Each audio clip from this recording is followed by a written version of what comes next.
ఎక్కడున్నా సరే రారాజల్లే నన్ను చేరుకోవాలి.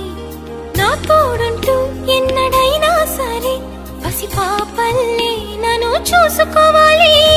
అమ్మలోన ఉన్న కమ్మదనం వెన్నలోన కలిపి నాకు ముద్దు ముద్దు గొరు ముద్దలు పెట్టాలి. ప్రేమలోన ఉన్న తీయదనం ప్రేమతోటి తెలిపి చిన్న తప్పు చేస్తే నన్ను తీయక తిట్టాలి.